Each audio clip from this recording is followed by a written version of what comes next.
ठाणे जिल्ह्यातल्या शहापूर तालुक्यातल्या सर्वाधिक लोकसंख्या असलेल्या कसारा मुखवणे ग्रामपंचायत क्षेत्रात तीव्र पाणी टंचाई निर्माण झाली आहे आणि त्यामुळे नागरिकांमध्ये संतापाचं वातावरण आहे। सुमारे 40 ते 50 हजार लोकसंख्या असलेल्या या ग्रामपंचायतीचा प्रमुख पाणी पुरवठा स्रोत असलेला बंधारा सध्या कोरडा ठाक पडलाय आणि त्यामुळे संपूर्ण गावावर पाणी संकट ओढावलंय।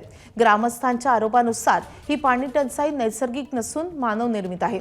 बंधाऱ्याच्या खालील भागात एका विकासकाकडून मोठ्या प्रमाणात ब्लास्टिंग करण्यात आल्यामुळे बंधाऱ्याला गळती लागली आहे। परिणामी बंधाऱ्यातील पाणी साठा हा झपाट्याने कमी होत असून अखेर पूर्णपणे संपुष्टात आल्याचा आरोपही गावकऱ्यांनी केलाय आणि त्यामुळे पाणी पुरवठ्यावर परिणाम झाला असून नागरिकांना पाण्यासाठी मोठी पायपीट करावी लागते।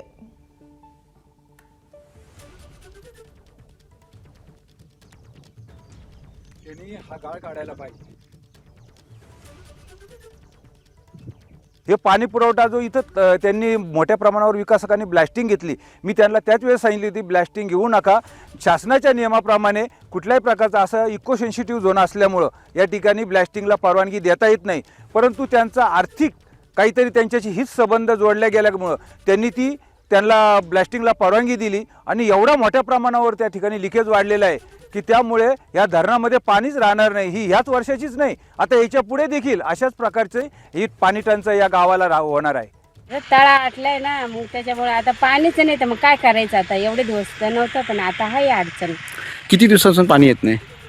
आता 8-10 दिवस झाले तसं पाणीच नाही आम्हाला। आता सध्या तुम्ही धुण्यासाठी किती लांब आले होते? 2-3 किलोमीटर आलोय आम्ही। मग घरातली कामाचं कसं काय?